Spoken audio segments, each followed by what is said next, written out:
Southern Ohio's rural counties are perfect for outdoor recreation. But the calm of this quiet community was shattered in 1989 when a sniper gunned down an outdoorsman without reason. It was only the first in a string of random, terrifying murders. Hiding in the distance behind a high-powered rifle, a madman was hunting humans along Ohio's county roads.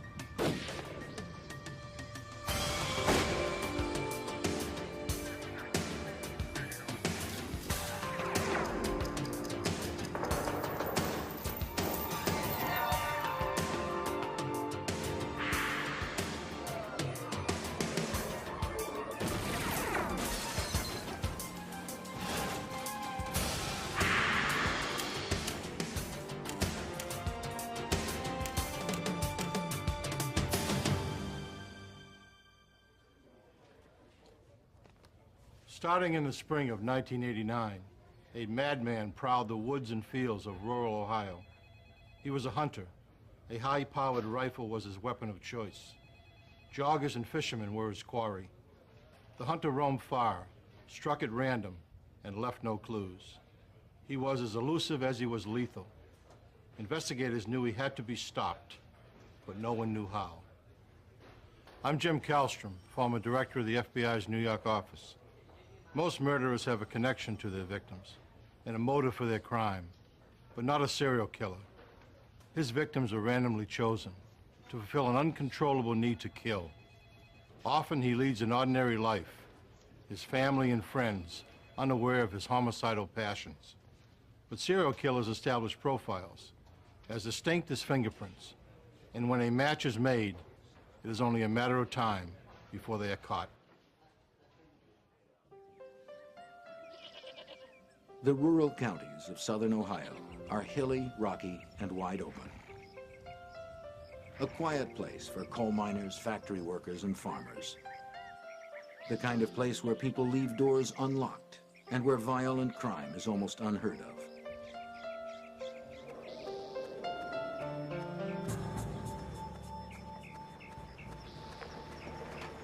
On April 1st, 1989, 35-year-old Donald Welling did what he frequently did on Saturdays.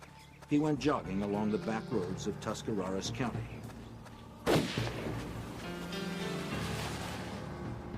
His quiet morning run ended with a single shot. The rifle bullet ripped through Welling's heart, killing him instantly.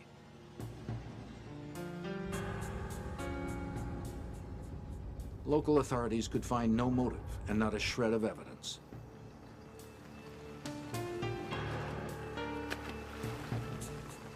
The rifle was never found.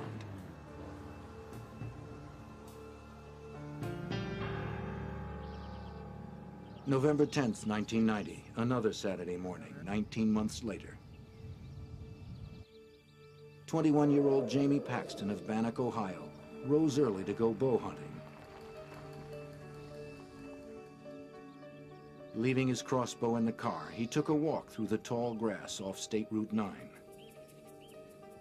Paxton was alone and unarmed. He didn't notice the red pickup truck that stopped a short distance away.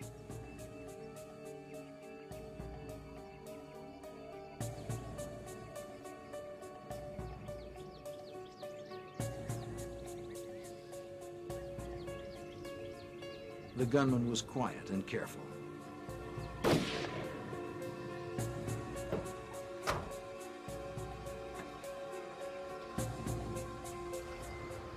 Jamie Paxton was shot 3 times by a high-powered rifle. There were no witnesses.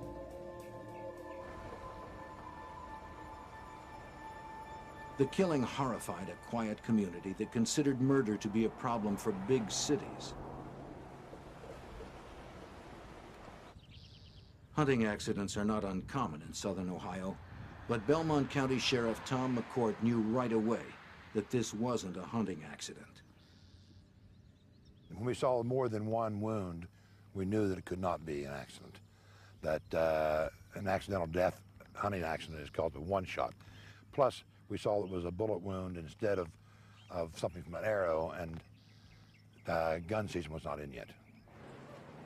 Sheriff Tom McCourt's jurisdiction is large geographically, but the community is closely knit. There, people work hard, and everyone seems to know everyone. McCourt even knew Jamie Paxton. What he didn't know was who killed him. The gunman had left no clues. We checked the area for spent, empty cartridge cases, for tire tracks, for anything in that area of where we thought the shot came from. We also checked the area around the body looking for the spent projectiles that had passed through the body. We even took metal detectors in looking for the projectiles. At that time, we were unable to find anything. We're going to run over there by the marina and see. After interviewing Jamie Paxton's friends, family, and acquaintances, they were unable to find anyone with a motive to kill him. Everyone in the area knew Jamie Paxton. No one that we knew of or was able, even to this day, have ever found anyone who disliked the young man. Sheriff McCourt had an apparently random killing of a popular young man with no history of trouble. A seemingly unsolvable murder with no physical evidence and no witnesses. Not even a plausible theory about what happened. I think that's about it. After her son's death, Jean Paxton's grief impelled her to action. She began composing letters to a local paper, the Martins Ferry Times Leader, designed to draw out the killer. There was just every time I would sit down to write a letter, I would say a prayer. And I would say, please God, just give me the words to get to the person that killed my son. The letters were at once stern and passionate.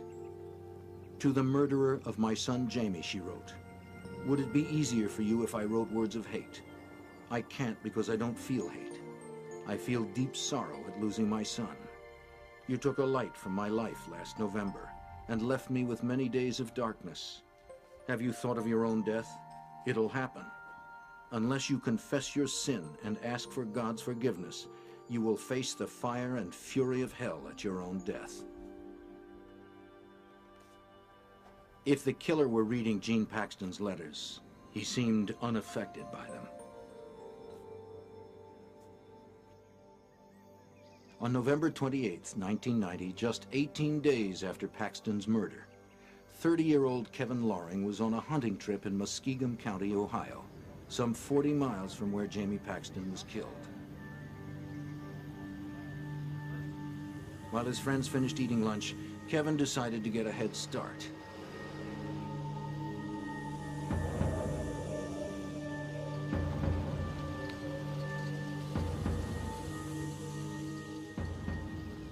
Walking across a field in search of game, Loring himself became prey, unknowingly moving into the sights of the gunman.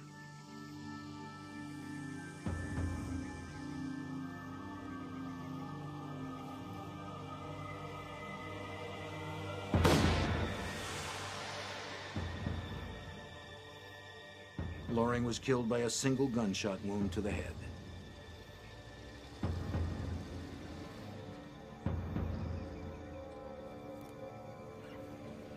The killer had taken care to commit his murders in different counties to slow an investigation that would have to take place over hundreds of rural miles. The result? Investigators in Muskingum County were unaware of the other sniper victims in nearby counties. They decided that Loring's death was probably a hunting accident.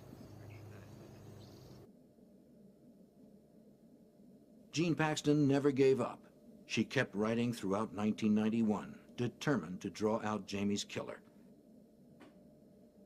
And I always felt if I could get my letters into the hands of the person that killed my son, I felt that I could get a response from them. She turned out to be right.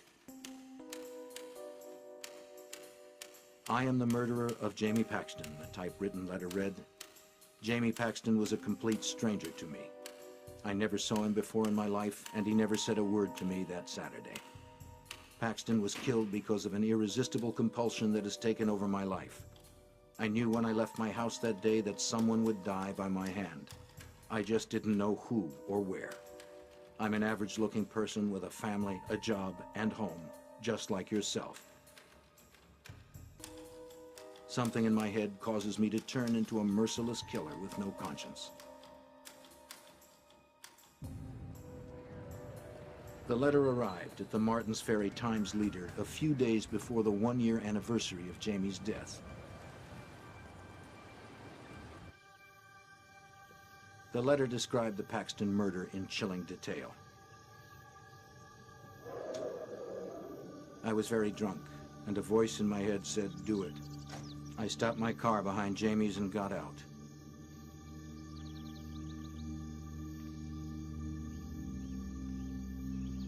Jamie started walking very slowly down the hill toward the road. I raised my rifle to my shoulder and lined him up in the sights. I took at least 5 seconds to take careful aim. My first shot was off a little bit and hit him in the right chest. He groaned and went down.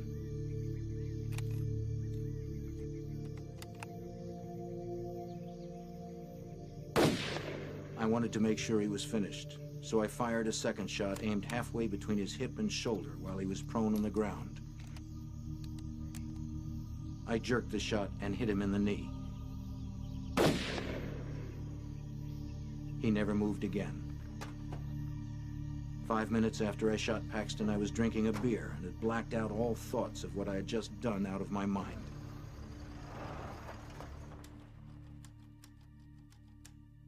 I thought no more of shooting Paxton than shooting a bottle at the dump. I know you hate my guts, and rightfully so. I think about Jamie every hour of the day, as I'm sure you do. For Sheriff McCourt, the letter was a beginning, evidence that might lead to a murderer. But he needed more: the typewriter used to write the letter, a gun.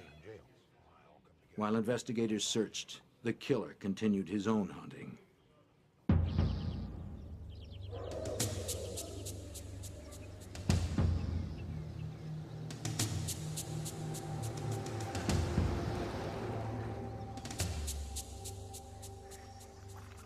Saturday, March 14th, 1992.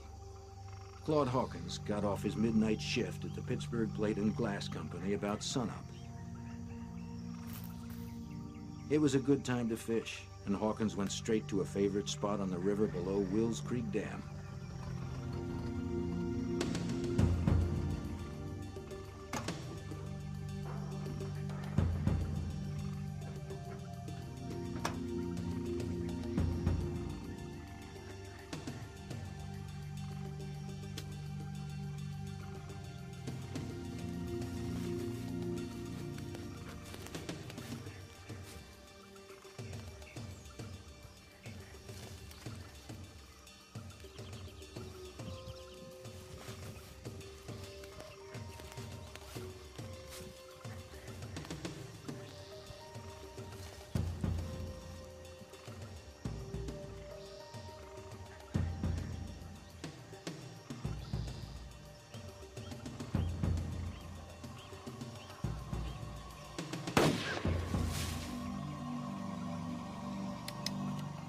Hawkins had a wife and 4 children. Another outdoorsman had been killed while alone, but this one took place on federal property. The FBI stepped in.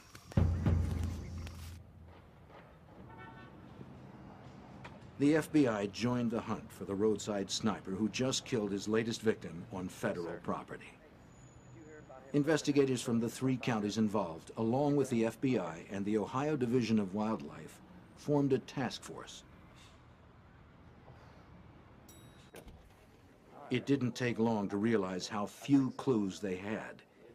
In each case, the killer had no contact with the victim, no rifling of pockets, no robbery. Shell casings had been carefully removed, and the victims' cars were untouched. Special Agent Harry Trombitis was stationed at the FBI's Columbus, Ohio field office.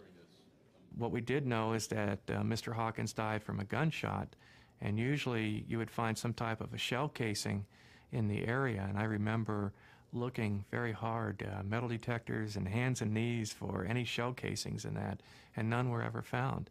And so that was something that, you know, if in fact we had somebody who was evidence conscious enough to pick up the shell casing after they shot and killed somebody, we were dealing with a different brand of person here.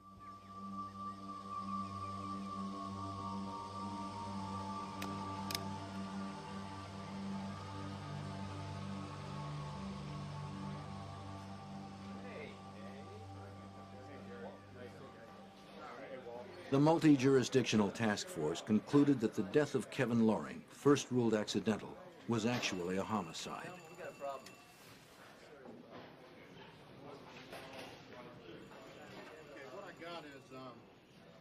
Reviewing the 4 murders, the investigative team saw plenty in common. Outdoorsmen, hunters, fishermen, or joggers, alone in a rural setting, all shot with a high-powered rifle. All but one of the murders occurred on a weekend, and the killer was careful enough to leave no evidence. It was more clear than ever that a single individual was responsible. The task force was on the trail of a serial killer. As they began to mobilize, the killer struck again. I know we can capture this person. I know we can.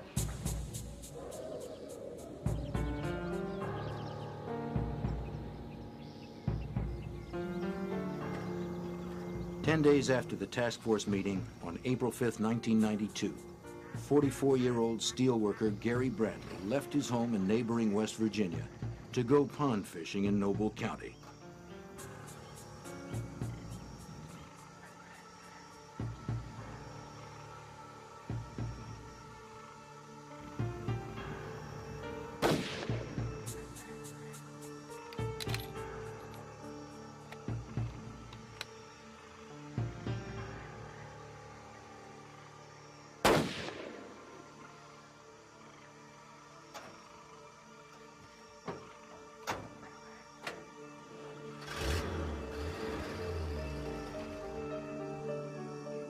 Bradley's wife and 3 children would never see him alive again.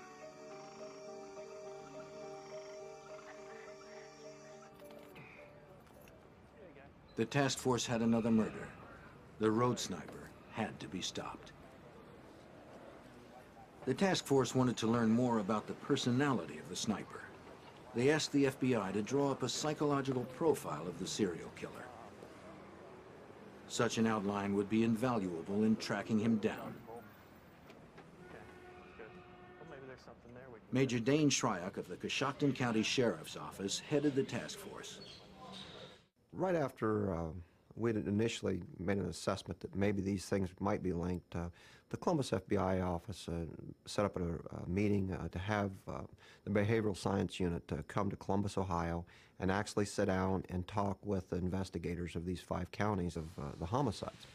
The FBI's behavioral science unit in Quantico, Virginia, can accurately sketch personality profiles of individuals from sparse clues.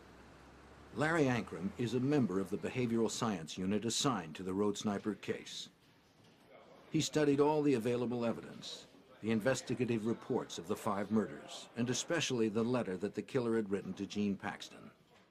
Then I came back to Quantico and reviewed these cases more in detail, and I came out with a formal profile.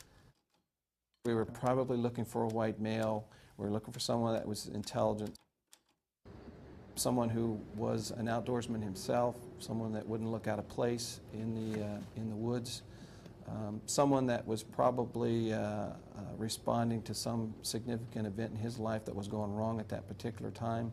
One of the things that was apparent that it was a sniper-type mentality here that we were dealing with, someone that didn't want confrontation, someone that was doing things from afar. And this is something that we see many times with our arsonists. We ought to be looking at some different types of activities that he might be involved in, such as nuisance types of offenses, shooting out windows, shooting out tires of cars, cruelty to animals, arson fires.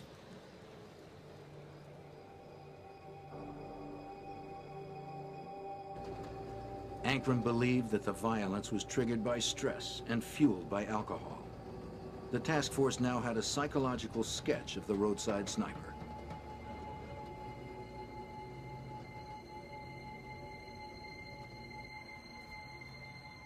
And they had his letter. FBI forensic scientists studied the letter intensely. They found distinguishing features in the typeface. If they could find the typewriter it was written on, it would be easy to link the confessional letter to the owner, and thus link the murder to the murderer. They had to hurry. The sniper was still out there. On July 21st, 1992, two hunters in a state park in Muskingum County came face to face with the killer.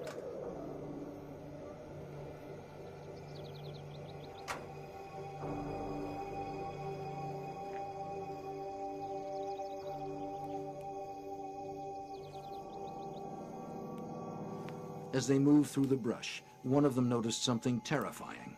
A nearby figure with a gun pointed right at them. They called out to him, and the man scurried away to a red pickup truck. It happened too quickly for the hunters to get a good look at the man or the vehicle's tag numbers. Bewildered, they called local police, who alerted the task force. Throughout 1992, desperate to catch a man still ready to kill, the task force investigated and cleared more than 100 suspects. By August 1992, after 3 years, the investigation had hit a dead end. The task force was badly in need of information and decided to go public. It is in the opinion of this multi-agency task force that these homicides... They held a press conference and issued a press release detailing the FBI profile of the man they wanted and asking anyone with information to come forward. The FBI made a press release, and it was done at one time to mass, and it got everybody. 6 o'clock news, I mean, everybody was showing this case. And the phone started ringing instantly. Wilson. One of those calls, received at task force headquarters on August 26, 1992, sparked a lead. The man on the phone was named Richard Fry. He said he thought the task force should know about a high school friend of his named Thomas Dillon. Dillon.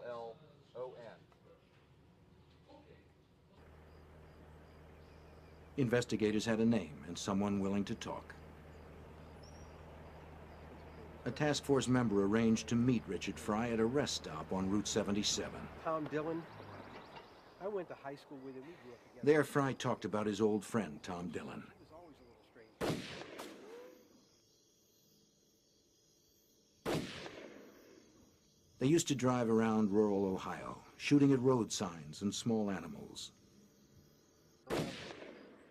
But Fry eventually found Dillon too eccentric and violent for his taste.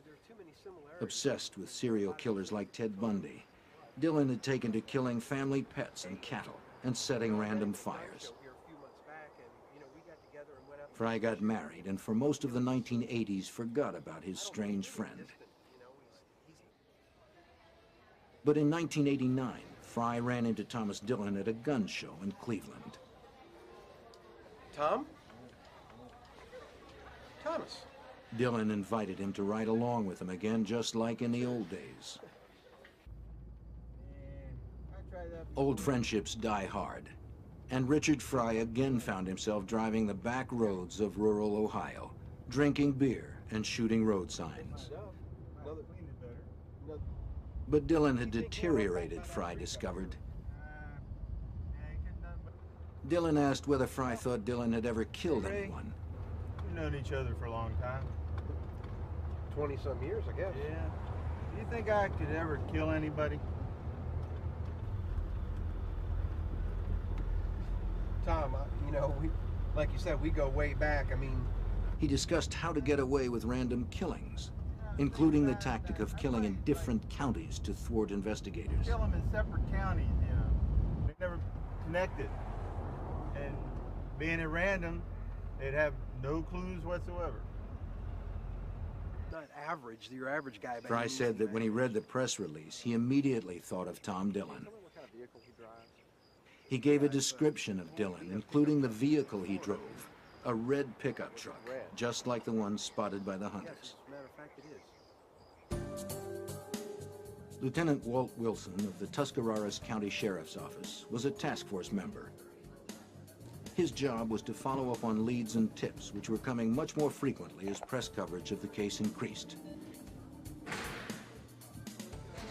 He decided Tom Dillon fit the FBI profile and needed to be investigated. I began to follow up on the information that Mr. Fry had given us. I went to Tom Dillon's workplace in the city of Canton. Dillon had been employed for a dozen years as a draftsman at the Canton, Ohio Waterworks. Wilson obtained Thomas Dillon's work schedule to compare Dillon's days off with the dates and times of the murders. The purpose was to eliminate Dillon as a suspect, but he couldn't. He found that Dillon didn't work weekends when most of the incidents occurred, but that didn't prove much. However, 2 weekdays Dillon took off from work caught Wilson's attention. July 21st, 1992, the day the hunters saw a man point a rifle at them, and November 28th, 1990, the day Kevin Loring was killed.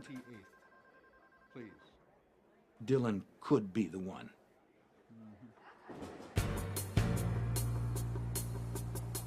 As the other members of the task force followed up on hundreds of leads, Detective Wilson began surveillance on Thomas Dillon.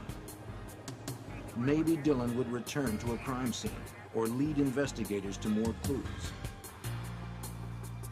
The surveillance began in October 1992. Detective Wilson followed Tom Dillon on his weekend excursions, driving the back roads of southern Ohio. Typically, a day would start around 7 in the morning on Tom's days off, the weekends usually, and he would leave his home, and sometimes he would stop at a convenience store and buy some beer, and then he would go south of his home into other counties, just driving all the back remote roadways. On October 10th, 1992, while tailing Dillon, Wilson briefly lost track of the suspect's vehicle. As Wilson crept around a corner, he came face to face with Thomas Dillon. His cover possibly blown, his case in jeopardy, Wilson had to think fast. I waved at him and he waved at me, and we kept on going. He stopped at the end of the drive to see if I was going to stay there or not.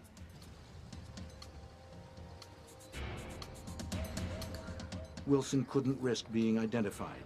He let Dillon drive away. My big concern was I hope he doesn't stop and ask me what I'm doing on that property, because I had all of my gear laying in the car with me, and I didn't want him to see my radios and my gear that I had with me.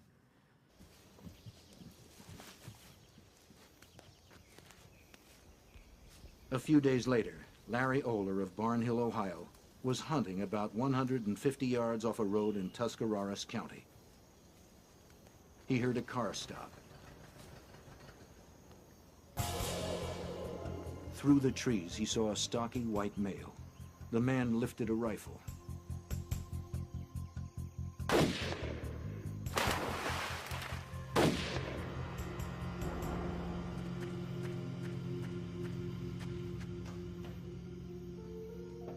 Oler was unhurt and watched in terror as the truck sped away.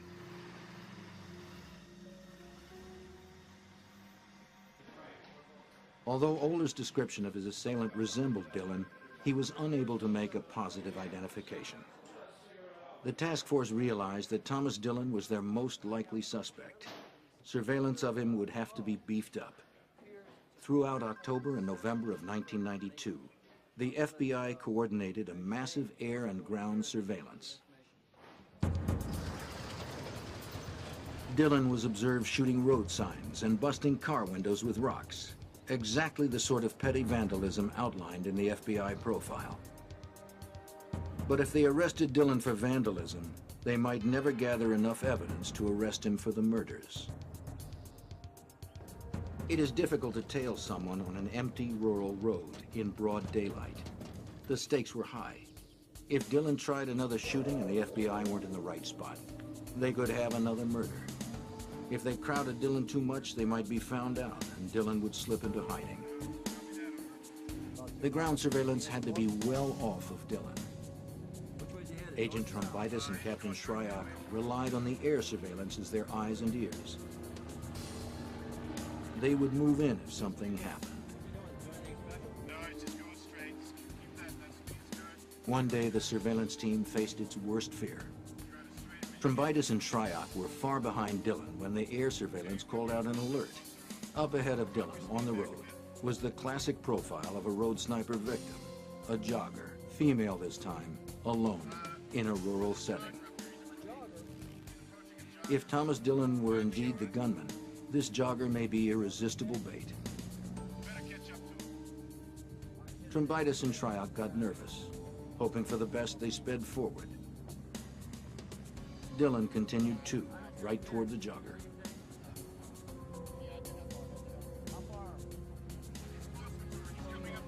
Driving at top speed, Trombitis and Shryock frantically called to the agents in the plane. Where is he? Is he stopping? The airplane reported back. Dillon is approaching her. There is no one nearby. The agent's car hurtled forward. A call from the air. Dillon is pulling up alongside the jogger. The agents held their breath.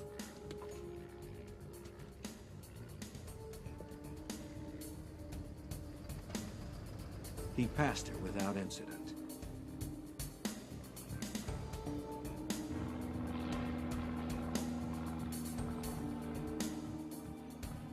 The feeling of relief lasted only moments. The airplane radioed that Dillon had taken a right turn onto a smaller road. The aerial unit stayed on him, instructing Trombitis and Shryock where to turn. Then a second right turn. Could he be circling back?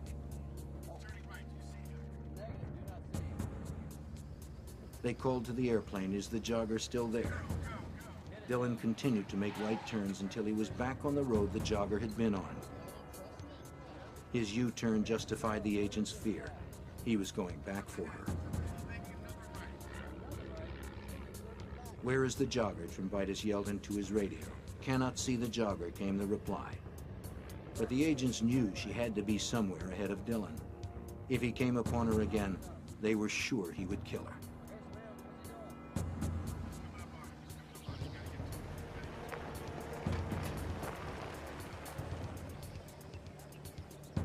The air unit called in that Dillon had stopped his truck and had gotten out. He had something shiny in his hands. Would he kill her right under their noses? The jogger couldn't be seen from the air, but that didn't mean she wasn't there.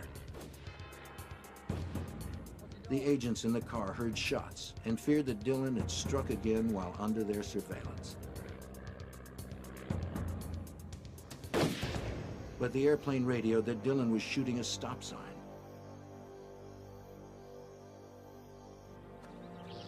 The jogger had turned off the road. She was safe, unaware of her close encounter with Thomas Dillon. I think so. The cat and mouse game with Thomas Dillon began to wear on the task force members.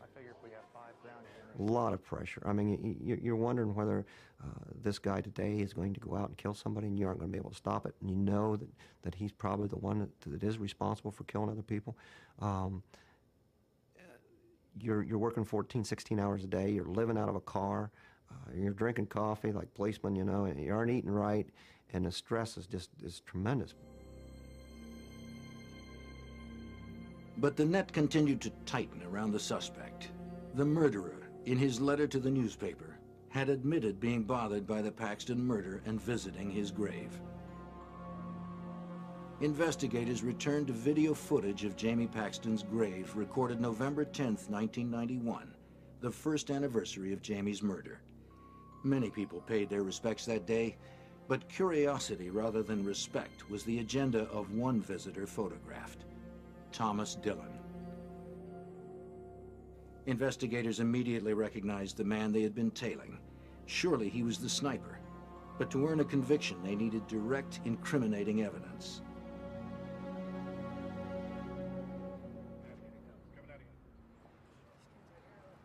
After the second anniversary of Jamie Paxton's death in 1992, surveillance observed Dillon entering the Times Leader building.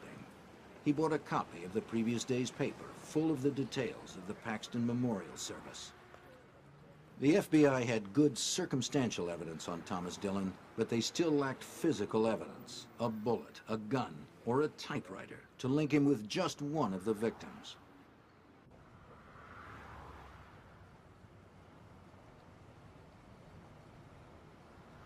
Hunting season was fast approaching. Dillon was still out roaming the rural roads, drunk, armed, deadly.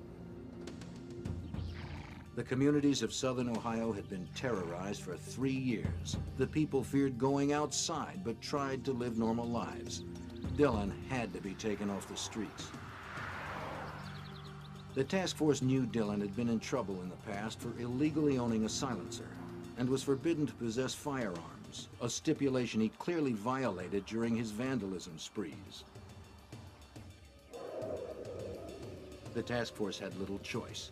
Before he could kill again, they would arrest Thomas Dillon.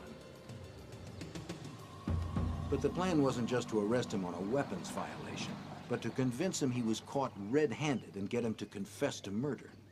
Lacking ballistic evidence and holding only a relatively minor weapons charge on Dillon, the FBI badly needed to elicit a confession. Trumbitis had a plan. Since we knew what his routine was through the surveillances and that, where he left his residence and he would go to this dairy mart every day before he left and went on his 300-400 mile drives, we would try to make the approach at the dairy mart. And what we had was an office building right across from the dairy mart where we occupied. We took over the basement of that building. Detective Wilson and I did was we went down into the basement where we were going to conduct the interview, and we put up along the walls of the whole room maps of the areas that he drove in, crime scene photographs, newspaper articles. We wanted to make that setting just irresistible to him. Then we're just going to, piece by piece, start laying this out in front of him and see what kind of reaction we get from him. It would be overwhelming, and you know, it would put him in the best frame of mind for us to be able to sit down and interview him and get a confession. Mr. Dillon. On November 27th, 1992, the plan went into effect. Their entire case so far rested on getting a confession. The idea was for when he came out of the dairy mart, we were going to approach him, identify ourselves, and basically request that he follow us voluntarily over to this room where we wanted to share some information with him and show him some things that we knew that would interest him. If Dillon refused, Trumbitis would raise his right hand to signal ATF agents who are responsible for making arrests in weapons cases to cuff Dillon. And I can just remember his reaction. I mean, his jaw just for about 5 seconds, and then he composed himself and he said, "I want to talk to my attorney first." That was the cue. Trumbitis gave the signal, and the ATF agents stepped in and arrested Thomas Dillon. Dillon didn't realize it, but it was a bitter defeat for the FBI. Trumbitis thought he'd blown it, despite all the evidence he'd gathered. Despite his certainty that they had the road sniper, he feared that he would see a 5-time murderer quickly released on a minor weapons charge. At the very time of Dillon's arrest, other task force members were executing a search warrant on Dillon's house. Finally, the FBI felt they would come away with the physical evidence desperately needed to link him, once and for all, to the murders. But they didn't. To their surprise, the search turned up nothing more incriminating than some area maps marked with arson and vandalism sites. Dillon was refusing to talk. They were holding him, but there was nothing they could do with him. It was pretty much over when he said he wanted to talk to his attorney.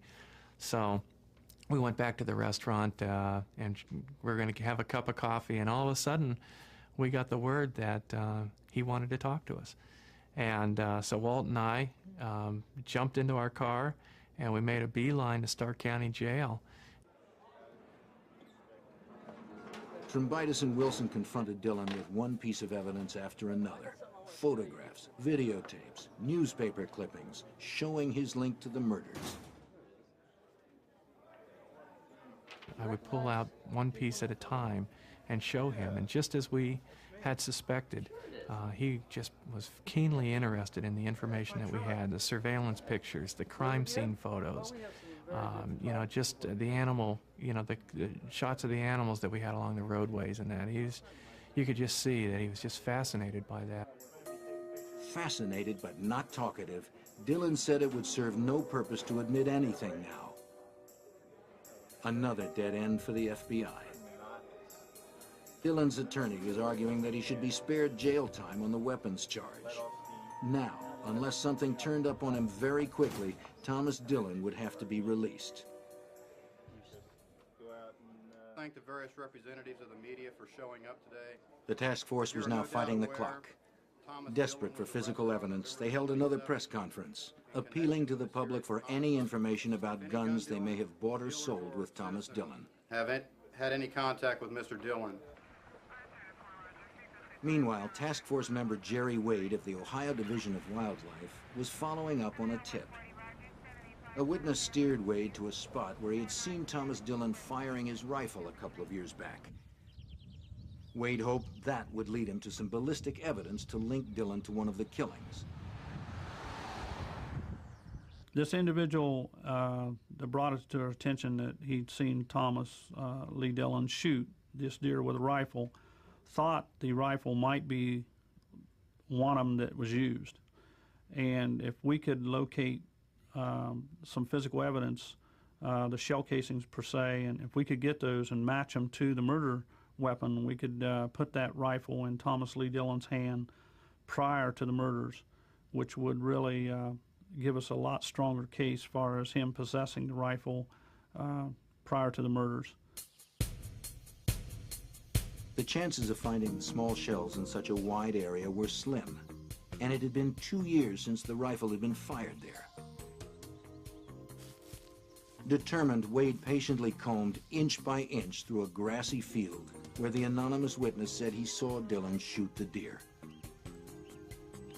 Beginning at the tree described by the witness, Wade searched the area in a circular pattern by hand and with a metal detector, carefully marking off the territory.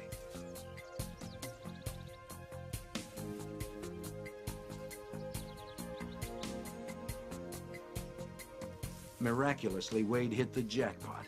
He found 2 rifle shell casings, later identified as coming from the same gun that killed Gary Bradley and Claude Hawkins.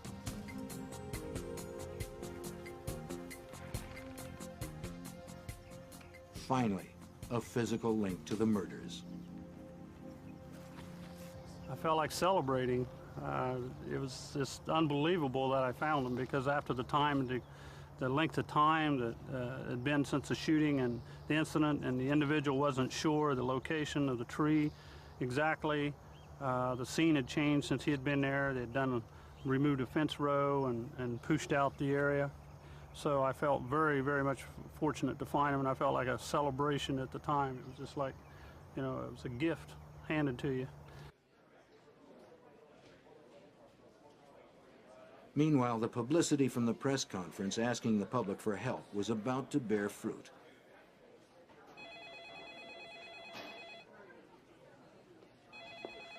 On December 4th, Captain Shryock was manning the phones at Task Force headquarters. A man named Al Cope was on the phone. He said he bought a weapon from someone who may have been Thomas Dillon at a gun show the previous spring. I'll tell you what, if you give me about 15 minutes, sir, I'll be right there. The date? April 5th, the same day Gary Bradley was murdered.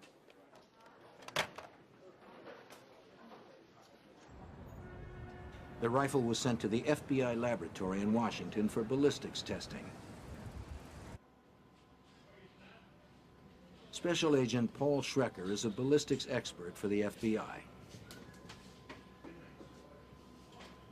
As the bullet passes down the barrel of the weapon, that bullet, by coming in direct contact with the interior of the barrel of the weapon, picks up the microscopic imperfections, the microscopic features of that barrel. So that bullet is marked with the fingerprint of that barrel. Fragments of bullets taken from the bodies of victims Claude Hawkins and Gary Bradley were examined at FBI labs. A bullet fragment may still be of value for comparison. Even though a bullet may fragment, may break up as a result of striking a victim, and maybe only fragments are ever recovered, those fragments are still marked. They still bear the impressions of the inside of the barrel of the weapon. And those fragments can still be used to make a positive association or an identification. When the weapon was submitted to our laboratory, the weapon was test-fired, and the test-fired bullets from this weapon were then compared to the bullet fragments taken from the victims. Al Cope's gun was test-fired, and the bullets examined for characteristics they may have in common with the bullet fragments taken from Gary Bradley and Claude Hawkins. The conclusion? Al Cope's gun, sold to him by Thomas Dillon, matched the gun used to kill both Gary Bradley and Claude Hawkins.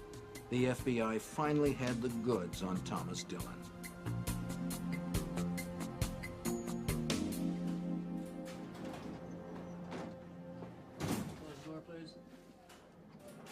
Agent Trombitis visited Dillon in jail and confronted him with the evidence. He and his truck fit the descriptions of the few witnesses. He had been off work when each murder had occurred. He had a history of random violence and gunplay. And the FBI could prove in court that a gun he once owned killed at least 2 of the victims. What kind of proof? All the proof we need. But Trombitis knew Dillon was guilty of all 5 murders, and he wanted closure for the victims' families. He offered Dillon a deal. As leverage, Trombitis reminded Dillon that he faced Ohio's electric chair. Dillon got nervous, and he began to negotiate. And what's your assessment of the situation? I still can't believe you got that hard of evidence.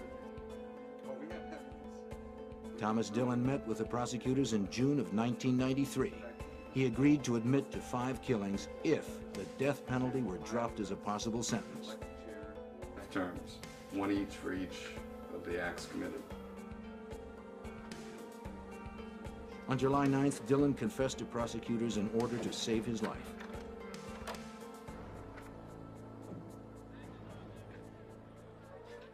On July 12, 1993, a smirking Thomas Dillon walked into the Noble County Courthouse to make his plea. Mr. Dillon, at this time, how do you plead? To count 1 in the indictment in case number 93 CR4 involving the death of the aggravated murder charge involving the death of Gary Bradley. How do you plead? Guilty.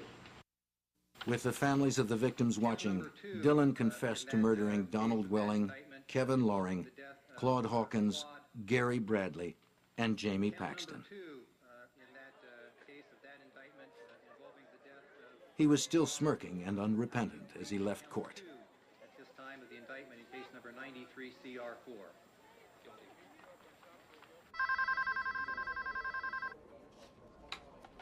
Hello?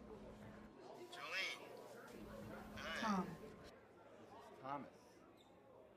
Yeah. Dillon's incredibly cavalier attitude was detailed by a local reporter whom Dillon repeatedly called from prison.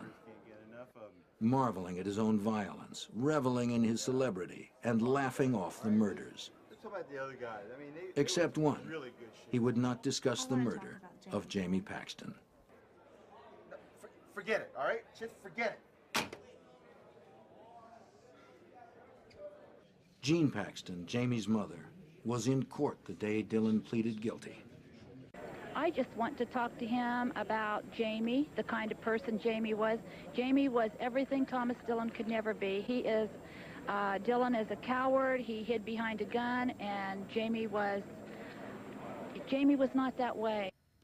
Little did I know that on the evening news he was watching that, and it made him very angry that I had called him a pathetic coward. We talked to him about remorse and how did you feel after these homicides? And the only one that he said that it really bothered him about was Jamie Paxton. He said, I didn't realize the kid was so young. Jean Paxton had looked forward to confronting Dillon in court, but his guilty plea cost her that opportunity. She asked Sheriff McCourt to arrange a conversation. McCourt agreed. That evening, Jean Paxton's phone rang. She found herself speaking with the murderer of her son. When I picked up the phone that evening, it was just like somebody calling up to sell me something. He said, "Mrs. Paxton, this is Tom Dillon." It was just almost more than I could comprehend. The tone of his voice, the way he came across. Still, the arrogance was there. You really hurt my feelings this afternoon when... Dillon told Jean Paxton that when she called him a coward, she had hurt his feelings. I really don't think he expected to get what he got from me. I think that Thomas Dillon could have handled the crying, the screaming, the saying of calling names, the cursing. I think he could handle that, but I did not lower myself to that level. I talked to him as a mother, and I really feel that through this whole thing, that is what got to Thomas Dillon. I understand. After 3 years, Jean Paxton felt vindicated. I felt really good. I walked out on my front porch, and I just felt like for the first time in 3 years that I was free. I was free of Thomas Dillon. I felt that I had defeated him by words, and I did it all for Jamie. Thomas Dillon made it clear he did not want to go to Lucasville Prison, the toughest in Ohio. So Jean Paxton saw to it, with a petition drive, that was exactly where Dillon was sent. In August 1993, Jean Paxton won a $25 million wrongful death judgment against any future money Dillon might make. Dillon's wife had been trying to sell his story to Hollywood. Paxton and State Senator Bob Nye passed the Paxton Bill, barring killers or their relatives from profiting from the crime. Thomas Dillon remains in Lucasville Prison. He is eligible for parole in 165 years.